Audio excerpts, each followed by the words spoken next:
$5. That's what the small hand clutched inside a worn envelope as the 9-year-old girl stood at the edge of Bayfront Park, her gaze fixed on the man everyone in Sarasota feared.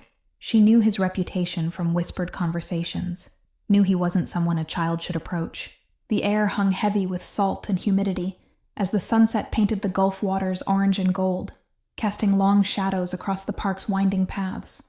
Children played in the distance, their laughter carried away by the gentle breeze that rustled through palm fronds. Gino Falcone sat alone on an iron bench, his dark suit impeccable despite the Florida heat, his presence commanding even in stillness. No bodyguard stood nearby, yet something invisible seemed to protect the space around him from intrusion, as if the very air recognized his authority. Find the weakness and exploit it, he had taught his men countless times, a philosophy that built his empire from nothing. Today, ironically, he was the one exposed, a rare moment of solitude that he allowed himself only once each month, away from the demands of his position and the weight of decisions that determined fates. A flock of seagulls circled overhead, their cries punctuating the tranquil scene as families gathered their belongings to head home before sunset. Gino checked his watch, an understated platinum timepiece worth more than most people's cars, and calculated how much longer he could indulge in this rare moment of anonymity. The park had become his sanctuary over the years, a neutral territory where the constant chess game of power and control temporarily paused. Here, surrounded by ordinary lives unfolding in predictable patterns, he could almost remember the man he might have become in another lifetime. He watched an elderly couple feed breadcrumbs to demanding ducks, their comfortable silence speaking of decades spent together, a simple pleasure his lifestyle had never permitted. The momentary melancholy this observation triggered was interrupted by the sight of a small figure hovering uncertainly at the edge of his peripheral vision. Time seemed to slow as Annie Brooks gathered her courage, fingers tightening around her precious envelope, the $5 inside representing weeks of saved lunch money. Her worn shoes carried her forward with halting steps, each one requiring more bravery than she thought she possessed. The seasoned crime boss had faced armed men without blinking, had stared down federal agents with a smile, yet something in this child's direct gaze unsettled him. Perhaps it was the absence of fear where fear should rightfully exist, or the quiet determination that seemed far beyond her years. Gino noticed the child immediately, his sharp eyes missing nothing even in moments of apparent calm. Something in her determined approach made him pause his thoughts about business matters awaiting his attention back at headquarters. The girl's appearance told its own story, the faded dress that had seen too many washes, the bruise barely visible beneath her hairline, the eyes that carried knowledge no child should possess. She stopped precisely 3 feet from his bench, maintaining a cautious distance.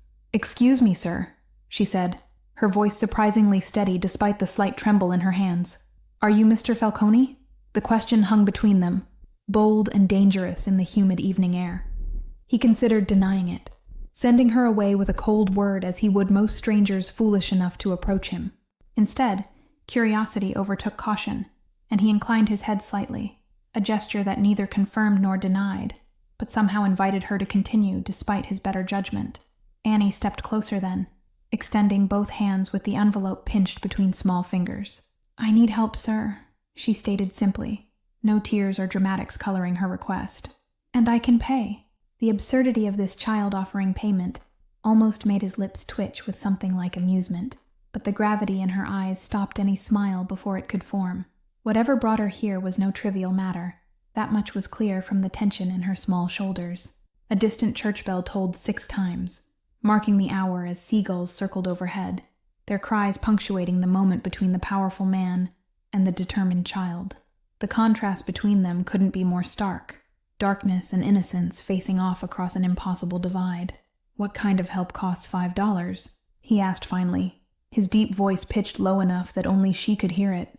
The question wasn't mocking, but genuinely curious, as if her answer might contain some profound wisdom he hadn't yet encountered.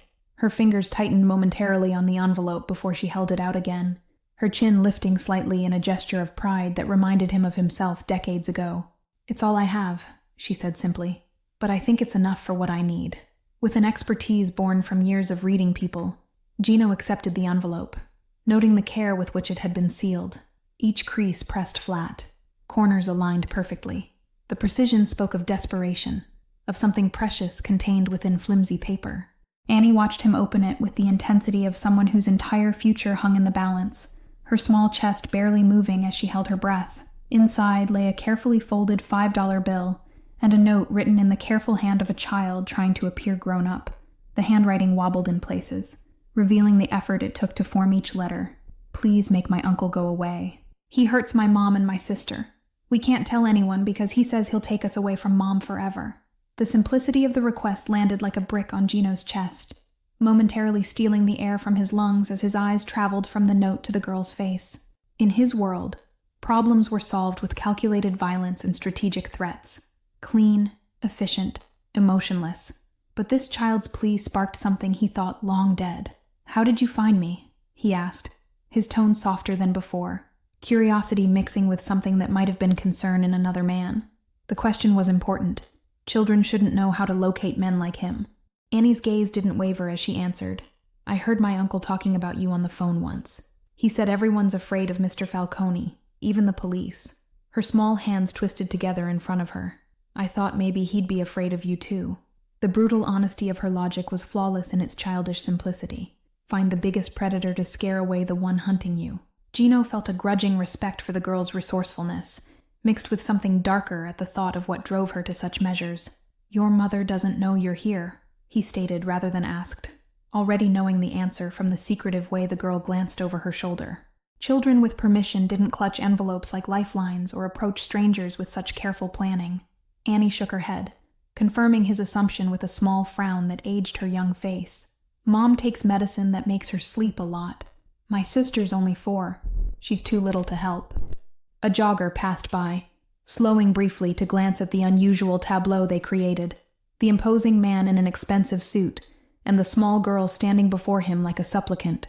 Gino's sharp gaze flicked toward the intrusion, his expression hardening just enough to send the curious onlooker hurrying along the path without a backward glance. Annie seemed oblivious to this exchange, her focus entirely on communicating the gravity of her situation without breaking into tears.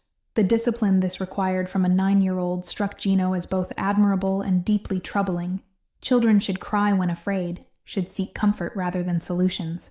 The park's sprinkler system suddenly activated in a distant section, sending other visitors scrambling with surprised laughter as water arced through the golden evening light. Neither Gino nor Annie reacted to the commotion, locked in their private negotiation that transcended the ordinary world continuing around them. The unspoken burden in those simple words, the responsibility this child had assumed, stirred something protective in the crime boss that surprised even him. Children in his world were sacred, untouchable even in the harshest business dealings, and those who violated that code rarely lived to regret it. "Where is your uncle now?" Gino asked, his tone casual, but his eyes calculating, already mentally shifting resources to gather information. Background checks would be run, surveillance established, weaknesses identified, the machinery of his organization spinning into motion from a simple question. Annie pointed vaguely toward the north, where modest apartments rose beyond the park's borders. "At work till 7. He drives trucks." The information was delivered with the clinical detachment of a child who had learned to track an adult's movements as a matter of survival. Gino folded the note carefully, sliding it into his inner pocket rather than returning it with the money. The evidence would be destroyed later, but for now, it felt important to keep this tangible proof of trust, this contract written in a child's desperate hand. "Keep your money," he said, placing the $5 bill back in her small palm, closing her fingers around it with a gentleness few ever witnessed from him. "You've already paid enough." The girl looked confused, brows drawing together as she tried to understand if this meant he wouldn't help after all. "But don't you need payment?" she asked, logic and desperation warring in her young voice. "Some things aren't about money," Gino replied, surprising himself with the sincerity behind words he'd never expected to say. In his world, everything had a price, but staring into the hopeful eyes of this child, he recognized some debts couldn't be measured in dollars. Annie's shoulders relaxed slightly, the first sign that the armor she'd been wearing might be cracking. "Will you help us?" And she asked directly, no manipulation or tears, just the straight question of a child who had learned that adults rarely did what they promised. Gino nodded once, a barely perceptible movement that carried the weight of absolute certainty. In that moment, a contract more binding than any legal document was formed between the unlikely pair, the crime boss, and the desperate child who had sought him out. "I need to know where you live," he he said quietly, pulling a business card from his wallet and flipping it over to reveal a blank side. He extended it along with an expensive pen that cost more than most families' monthly grocery bill. Annie hesitated only briefly before taking the pen, her small hand steadier now as she carefully printed her address in the same neat handwriting from the note. The trust implicit in this action wasn't lost on Gino, who recognized the courage it required. "My uncle's name is Warren Brooks," she added, unprompted, as she handed back the card. The clinical way she offered this information revealed how completely she had committed to this path, burning bridges she was too young to fully understand. Gino studied the address, memorizing it instantly before tucking the card away alongside the note. His mind had already begun formulating plans, weighing options and consequences with the precision that had made him both feared and respected throughout Florida. "Go home now," he instructed, his tone gentle but firm. "Act normally. Don't mention meeting me to anyone. Not your mother, not your sister, not friends at school." The warning wasn't a threat but a protection, though few would believe the notorious Gino Falcone capable of such concern. Annie nodded solemnly, understanding passing between them without need for elaboration. She had approached a dangerous man and set dangerous things in motion. Even at 9, she comprehended the gravity of what she'd done. "How will I know when it's finished?" she asked pragmatically, a question that revealed how her young mind had already considered the aftermath. This wasn't a child seeking a fairy godmother, but a strategist securing confirmation of mission completion. The question earned her a rare, genuine smile from the crime boss, appreciation flickering across his usually impassive features. "You'll know," he promised simply, knowing that in his world, such assurances were absolute. Annie held his gaze for a moment longer, searching for deceit and finding none. With a small nod that mirrored his own, she turned and walked away, her steps lighter now despite the weight of her disclosure, her faith placed entirely in the hands of a man others feared to look in the eye. Gino watched until she disappeared around the bend in the park path, her small figure eventually blending with other children heading home for dinner. Only when she was completely out of sight did he pull out his phone and press a single button. "Paolo, I need information," he said without preamble when the call connected. "Warren Brooks, truck driver, lives at the address I'm texting you. Everything. Work schedule, finances, police record, associates." The orders flowed with practiced ease, setting in motion a machine built over decades. Paolo asked no questions. None were needed when Gino used that particular tone. Immediate priority came the only clarification. Code for how quickly resources should be diverted to this task over other pressing matters in the organization. "Highest," Gino replied without hesitation, ending the call and returning the phone to his pocket. The sun had nearly disappeared now, casting long shadows across the park as families gathered their children and headed home to safe, normal lives. Back in his office overlooking Sarasota Bay, Gino studied the files Paolo had compiled with remarkable efficiency.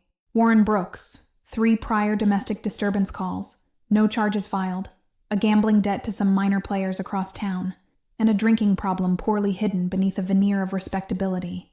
The photographs told the story the police reports didn't capture, a home where tension lingered in every corner, where a sickly woman tried to shield her daughters from a man whose frustration manifested in tightly controlled rage. The surveillance team had captured it all through telephoto lenses and carefully placed microphones. "He keeps them locked in when he's gone," reported Bobby Westwood, Gino's most trusted security specialist. "Mother's got some kind of autoimmune condition. Medication keeps her sleeping half the day. Insurance barely covers treatments." The clinical assessment continued with the precision Gino demanded of his team. The uncle's schedule, his habits, his weaknesses, all laid out like pieces on a chessboard. What remained was simply to decide which move would bring the most definitive conclusion. Gino's finger tapped thoughtfully on the glossy photograph of Warren Brooks, a man who radiated the particular blend of insecurity and cruelty he'd seen countless times in those who preyed on the vulnerable. This wasn't a respected enemy deserving of consideration, but a common predator hiding behind family ties. "Options," he said simply, the single word launching his top lieutenants into the discussion they'd been prepared for since the first call. They understood the parameters without explanation. The solution must be permanent, but create minimal attention. Frank DeMera, his consigliere for 15 years, laid out 3 scenarios with the efficiency of a military strategist. Disappearance is cleanest. Fishing accident off the Keys. Alternatively, a job opportunity out of state that he takes suddenly. Third option is a staged robbery gone wrong. The room fell silent as Gino considered, his expression giving nothing away to the men who had served him through decades of business, both legitimate and otherwise. They waited with practiced patience, knowing his decision would be final, and their execution of it would be expected to be flawless. "Not the robbery," he said finally, rejecting the violence of the option with surprising firmness. "Nothing that brings police to their door. The child has seen enough trauma." The protective note in his voice raised eyebrows among his inner circle, though none would dare comment. Bobby shifted slightly, a subtle signal that he had additional information to offer. At Gino's nod, he continued, "Brooks has a meeting tomorrow night with his bookie. Owes $15,000 he doesn't have. Could be leveraged." The pieces aligned in Gino's mind like a perfect symphony reaching its crescendo. Debt, opportunity, and a man desperate enough to make poor choices. The plan formed fully realized, elegant in its simplicity and devastating in its completeness. "Buy the debt," he instructed, his decision crystallizing into action. "Then offer him a way out, a delivery job that pays enough to clear what he owes. One-time opportunity, tonight only, no questions asked." Frank understood immediately, nodding as he made notes on his tablet. "The Canadian route?" he asked, referring to a particular operation they'd used before, when someone needed to disappear permanently across international borders. Gino's eyes hardened as he shook his head once, dismissing the option that might leave loose ends. "No, the warehouse job. Make sure Cruz handles the intake. Brooks doesn't leave the building." The order was delivered without emotion, a business decision no different from any other. Bobby tapped a few keys on his laptop, nodding as information populated his screen. "His truck route ends at 8 p.m. We can intercept him at the depot, make the offer before he heads home. Everything can be wrapped by midnight." With silent efficiency, the machine that Gino had built over decades hummed into action around him. Men dispersed to handle their assigned tasks, some to secure the warehouse, others to purchase the debt, a few to ensure that Warren Brooks's digital footprint would suggest he'd been planning to leave town for weeks. The night settled over Sarasota like a velvet cloak, stars appearing one by one as streetlights flickered on along the waterfront.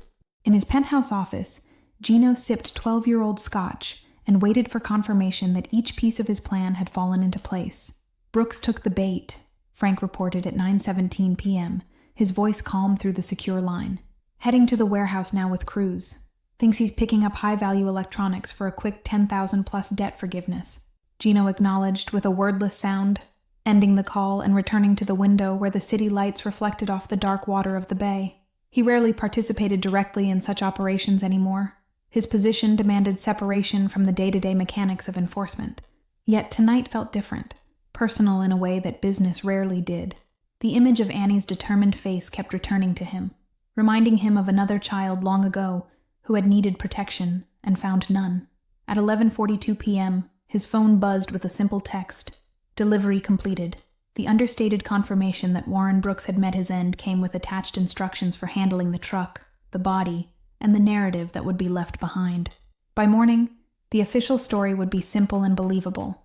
Warren Brooks, faced with mounting gambling debts and threats from loan sharks, had abandoned his family and fled the state. His truck would be found at the bus station, ticket stub to Atlanta in the garbage can nearby.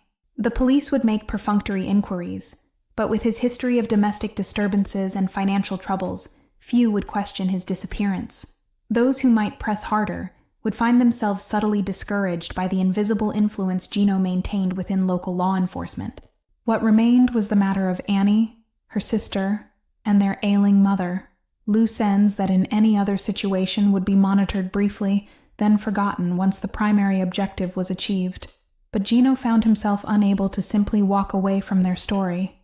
"Pull together a complete medical file on Catherine Brooks," he instructed Paolo the following morning, surprising his assistant with this unusual request.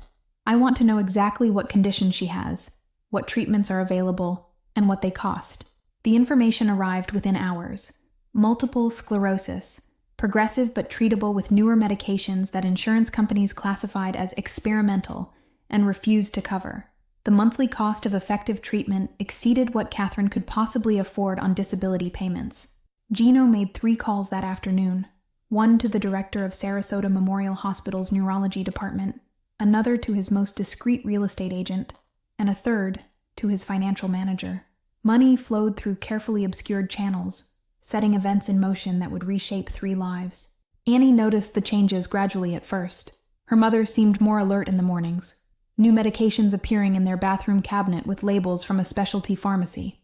The locks her uncle had installed mysteriously malfunctioned, then disappeared altogether during a maintenance visit. The apartment manager stopped by personally to inform Catherine Brooks that a renovation project required relocating them temporarily to a ground-floor 2-bedroom in the building's newly renovated East Wing. The temporary accommodation was twice the size of their original unit, with wide doorways that could easily accommodate a wheelchair if needed. When Catherine questioned the unexpected upgrade, confusion evident in her tired eyes, the manager mentioned only a computer error in their favor, and suggested they accept before someone higher up noticed the mistake. The lower rent, adjusted due to ongoing construction noise, was recorded in a new lease signed with shaking hands. 2 weeks after Warren's disappearance, a letter arrived from a prestigious law firm explaining that Catherine had been approved for a medical research program, fully funding her treatment for 5 years.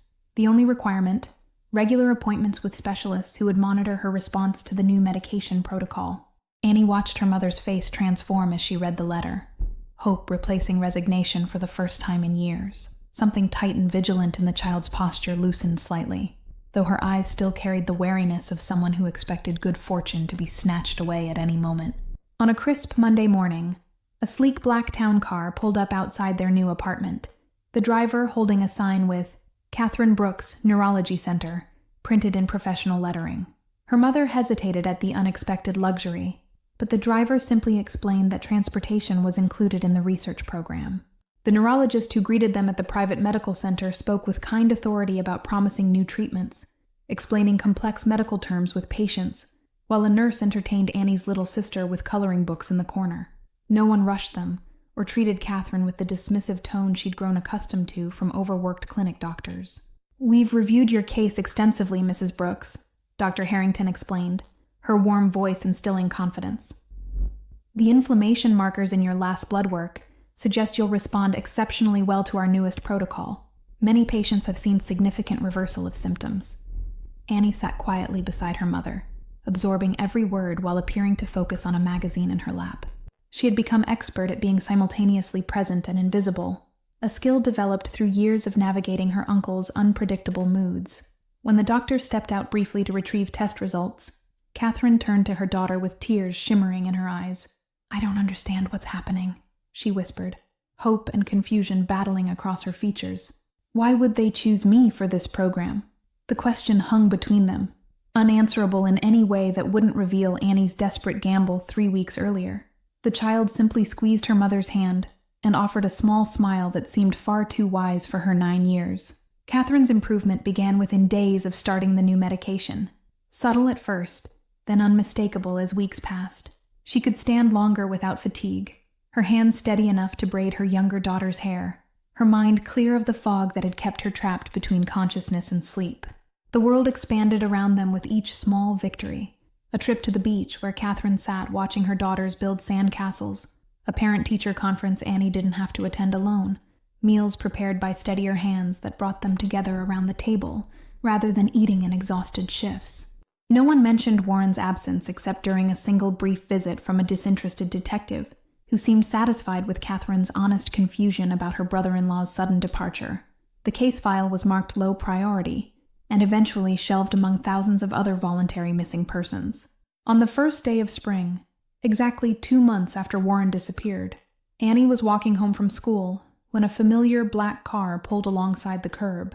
The window lowered silently, revealing Gino Falcone's impassive face, watching her with that same intense scrutiny from their first meeting. "May I speak with you a moment?" he asked, the polite request incongruous coming from a man of his reputation and position. He made no move to open the door, giving her the choice to approach or continue walking. Annie hesitated only briefly before stepping closer to the car, her school backpack clutched against her chest like a shield. Despite everything that had happened, the miraculous improvements in their lives, she had never expected to see him again. "Your mother is doing better," he stated, rather than asked, his eyes studying her face for confirmation. The genuine interest in his tone suggested this information mattered to him personally, not merely as confirmation of a completed transaction. Annie nodded, caution warring with the gratitude she couldn't express directly. "The doctors say she might be able to work part-time soon," she offered, the words carrying the weight of a miracle in their simple declaration. Gino nodded once, satisfaction briefly softening his features before he resumed his customary blank expression. "There's a scholarship fund at your school," he said, changing subjects abruptly. "Your teachers should be contacting your mother about it this week." The implication was clear even to a 9-year-old. Another door being opened, another burden being quietly lifted by invisible hands. Annie recognized the pattern now, understood the careful distance maintained in each act of assistance. "Why are you helping us?" she asked suddenly, the direct question bypassing caution in a moment of unguarded curiosity.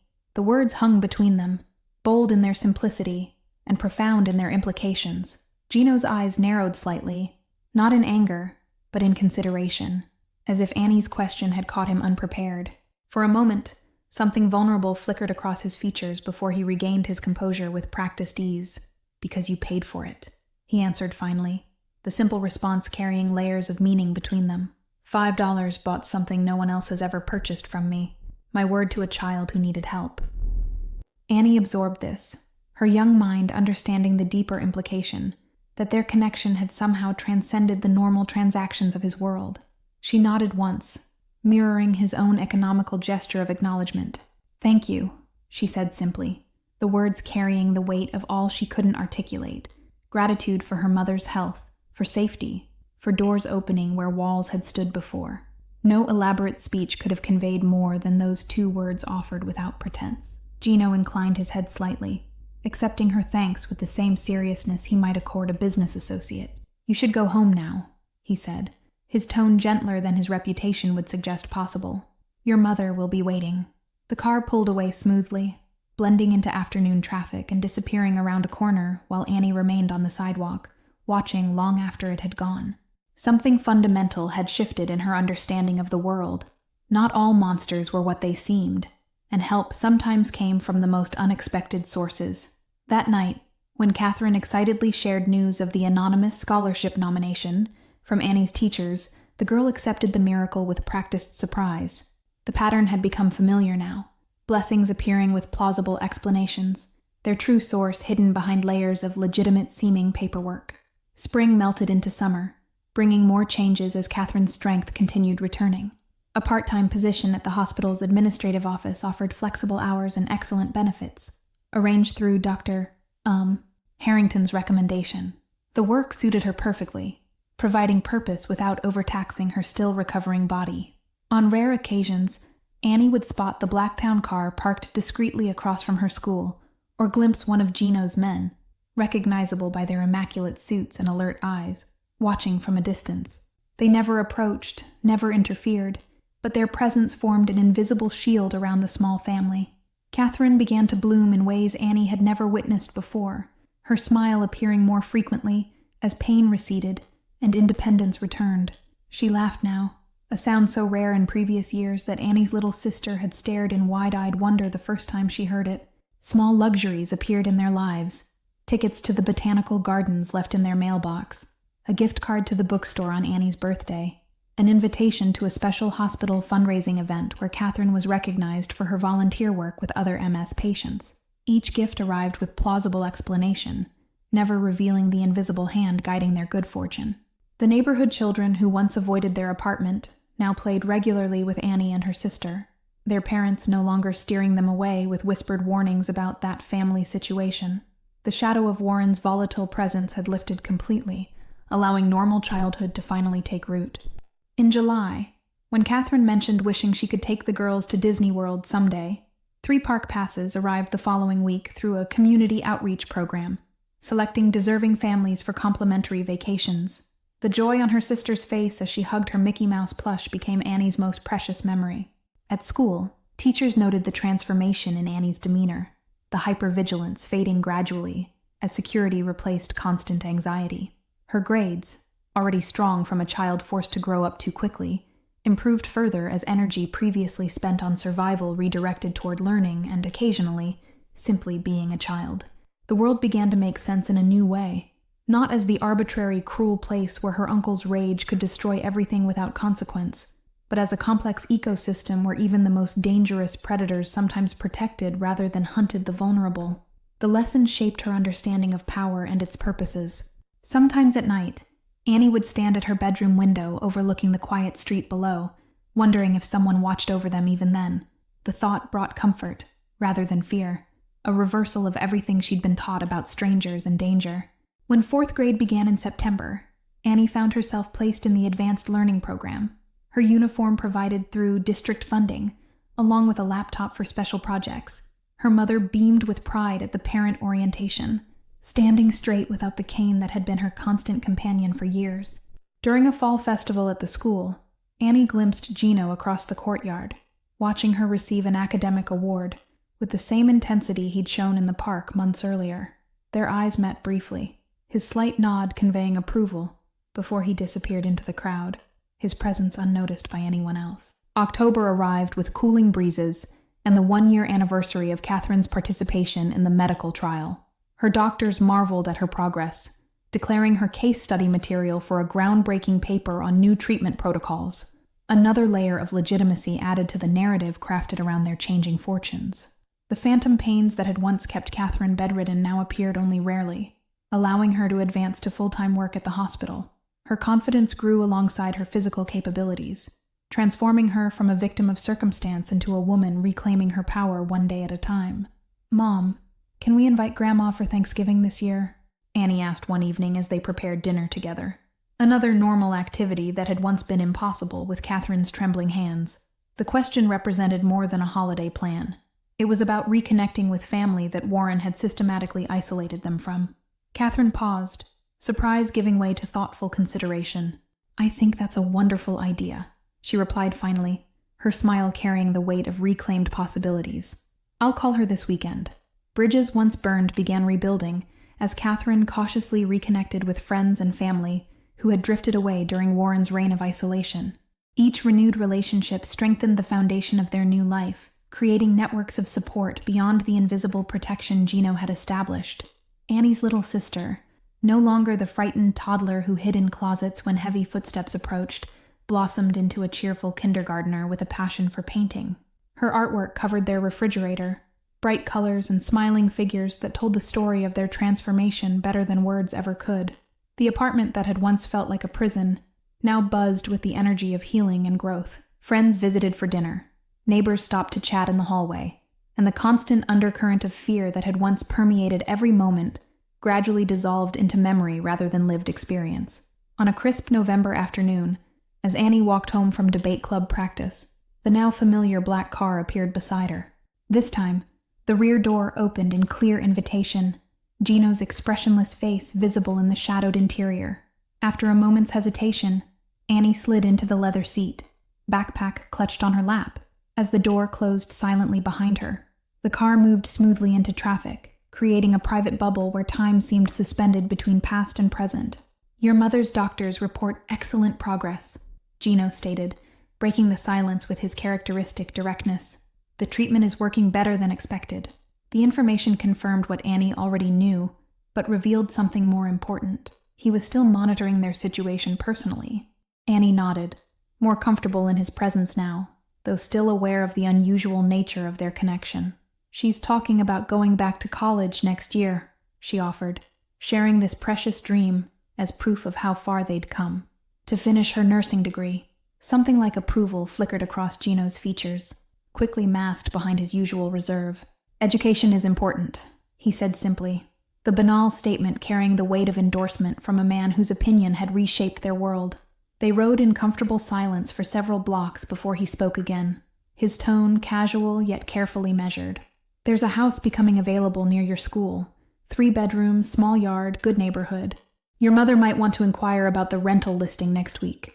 Annie recognized the familiar pattern. Opportunity presented as coincidence, help offered with plausible deniability. The subtle orchestration of their improving circumstances continued with the same attention to detail that had characterized every intervention since that first day in the park. "Why do you still help us?" she asked, the question direct in the way only children can manage. A year had passed since their initial transaction, far longer than any reasonable obligation would demand, especially from a man with his resources and responsibilities. Gino considered her question with genuine reflection, his gaze fixed on some middle distance beyond the car window. When he finally answered, His voice carried an authenticity rarely revealed to anyone in his world. Because watching your family heal reminds me that some things can be fixed.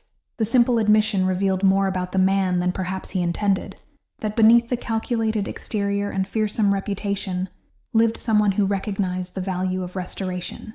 In his world of power and consequences, their small family represented something precious, proof of positive change. "Will you keep watching over us forever?" Annie asked, the question simultaneously childish in its scope and profound in its implications. She had come to understand the protection surrounding them, invisible but ever present in the background of their recovering lives. Gino's lips curved in the ghost of a smile, the expression transforming his severe features momentarily. "Not forever," he answered honestly, "but until it's no longer necessary. Some investments deserve protection." By December, Catherine's application for the nursing program had been accepted with a merit scholarship covering tuition and books. The letter arrived on crisp university letterhead, bearing the signature of the dean, and congratulations for her exceptional personal essay about overcoming adversity. The move to the house Gino had mentioned happened seamlessly, the rental price mysteriously below market rate due to the owner's preference for long-term responsible tenants. Light flooded through windows that faced a small backyard where Annie's sister could play safely within the privacy of a wooden fence. Christmas approached with a joy previously unknown in their household. A real tree decorated with ornaments Catherine pulled from storage boxes long untouched, presents wrapped in colorful paper piled underneath, and homemade cookies filling the kitchen with cinnamon and vanilla scents that erased darker memories. "Mom, do you ever wonder about Uncle Warren?" Annie's sister asked innocently one evening as they hung stockings on the mantel. The question froze Catherine momentarily before she recovered, kneeling to meet her younger daughter's curious gaze. "Sometimes," she answered carefully, honesty tempered with age-appropriate truth, "but mostly I'm grateful for our life now." The simple statement encompassed years of suffering and relief without dwelling in either, a testimony to Catherine's own healing beyond the physical. Annie remained silent during this exchange, her knowledge a burden she carried alone yet without regret. The weight of her decision that day in the park had matured her beyond her years, but watching her family thrive made any price worth paying.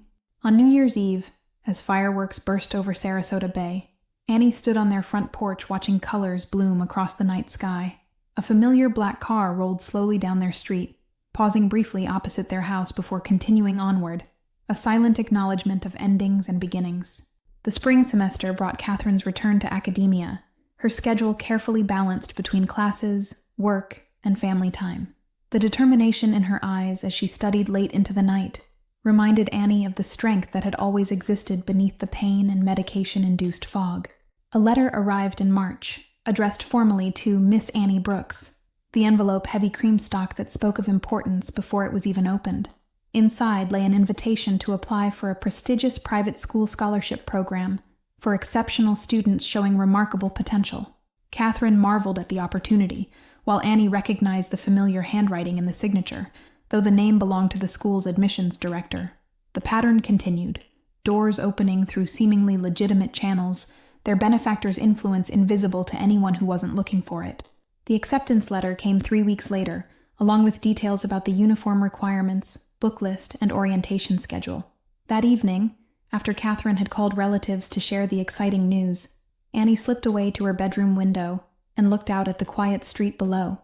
As if summoned by her thoughts, Gino's car appeared at the corner, moving slowly past their house in what had become a familiar ritual of distant guardianship. This time, however, it stopped directly in front, the rear door opening in clear invitation. Annie glanced toward the living room where her mother and sister were laughing over a board game, then quietly slipped out the front door.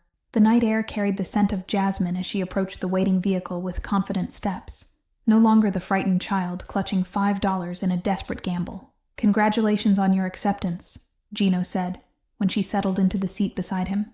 No pretense of coincidence colored his statement. They had moved beyond such charades in the private space they occasionally shared. Annie nodded, accepting both the congratulations and the acknowledgement of his role in creating the opportunity. "Thank you," she said simply, the words encompassing far more than the school acceptance. Gratitude for everything their lives had become under his distant protection. Gino studied her face with that same intense scrutiny from their first meeting, though now he seemed to be measuring growth rather than desperation. "You're different," he observed, not unkindly. "Stronger." The assessment pleased her more than any conventional compliment could have. Recognition of resilience from someone who understood its true value. "My mom says we're all stronger now," she replied, sharing this piece of Catherine's wisdom as a gift he might appreciate. Something softened in Gino's expression, a rare glimpse beneath the armor he presented to the world. "Your mother is a remarkable woman," he acknowledged, respect evident in his tone. "She's built something important from difficult circumstances." Annie recognized the deeper message in his words, that while he had removed obstacles and provided opportunities, Catherine's determination had transformed potential into reality. The distinction mattered, preserving her mother's agency in their story of recovery. "Will I see you again after I start the new school?" she asked directly, curious about the parameters of their unusual connection now that life had stabilized. The question acknowledged the evolutionary nature of their arrangement, from desperate plea to something neither could easily define. Gino considered this with genuine reflection, his answer careful and honest. "Less often, perhaps, but I'll be watching your progress." The statement carried no threat, only the assurance of continued interest in her development, something between mentorship and distant guardianship. As Annie prepared to return inside, Gino reached into his jacket pocket and withdrew a small velvet box. "For your 10th birthday next week," he explained, placing it in her palm with uncharacteristic hesitation. A reminder that some investments pay unexpected dividends. Inside lay a delicate silver bracelet bearing a single charm, a tiny key with a diamond chip catching the streetlight. The symbolism wasn't lost on Annie. Keys opened doors, created possibilities, represented freedom from locks that once confined. "Remember that your future is yours to build now," Gino said quietly as she admired the gift. "My part was simply removing what stood in your way." The humble assessment of his role revealed a wisdom Annie would only fully appreciate years later. Thank you for joining us on this emotional journey of courage and unexpected protection. If this story touched your heart, please share in the comments where you're watching from around the world. Don't forget to like, subscribe, and share this video with someone who needs a reminder that help sometimes comes from the most unexpected places.